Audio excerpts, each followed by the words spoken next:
রাষ্ট্রপতি যদি পদত্যাগ করেন তাহলে স্পিকারের কাছে পদত্যাগ করবেন এবং আগামী 90 দিনের মধ্যে জাতীয় সংসদ একজন নতুন প্রেসিডেন্ট নির্বাচিত করবেন। এই মাসে 19 তারিখে ব্যাংককে গিয়েছিলাম আমার মেডিকেল চেক আপের জন্য। গতকাল আমার মেডিকেল চেক আপ শেষ হয়েছে, সেই কারণে আমি দেশে চলে এসেছি। আপাতত এর বেশি কিছু বলার নাই। সবাইকে ধন্যবাদ। তার একটা বড় বিষয় নিয়ে অনেক গুঞ্জন চলছে যে রাষ্ট্রপতির পদত্যাগের বিষয়টা, আসলে ছাড়িটাকে আপনি কোনো বিষয়ে অবগত নাকি? আর আরেকটু সামনে যেটা জানতে চাই, যদি উনি করে থাকেন সেই ক্ষেত্রে প্রসেসটা কি?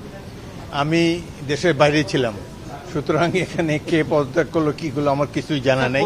এখন হয়তো জানতে পাবো, জানি না।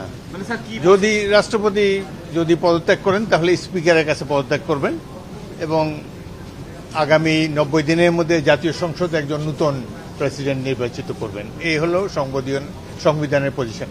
ধন্যবাদ।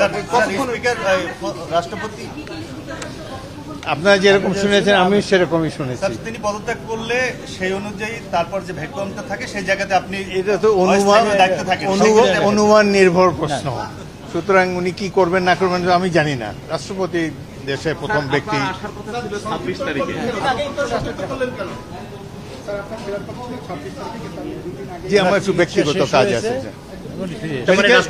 কালকে আমার মেডিকেল চেক আপ যেহেতু শেষ হয়েছে সেই জন্যই আমি এসেছি। রাষ্ট্রপতি পদত্যাগ করলে তো পরবর্তী দায়িত্ব আপনার উপরই পড়বে সংবিধান অনুযায়ী। এটা একটা ট্র্যাডিশনালি বাংলাদেশের সংবিধানে লেখা আছে, যখন রাষ্ট্রপতি পদত্যাগ করে তখন অ্যাক্টিং স্পিকার হিসাবে, অ্যাক্টিং রাষ্ট্রপতি হিসেবে স্পিকার দায়িত্ব পালন করেন, বাট মূল রাষ্ট্রপতি নির্বাচন করে জাতীয় সংসদ, সেটা 3 মাসের মধ্যে করতে হয়। এটা হলো সংসদের পজিশন। Thank you. ধন্যবাদ।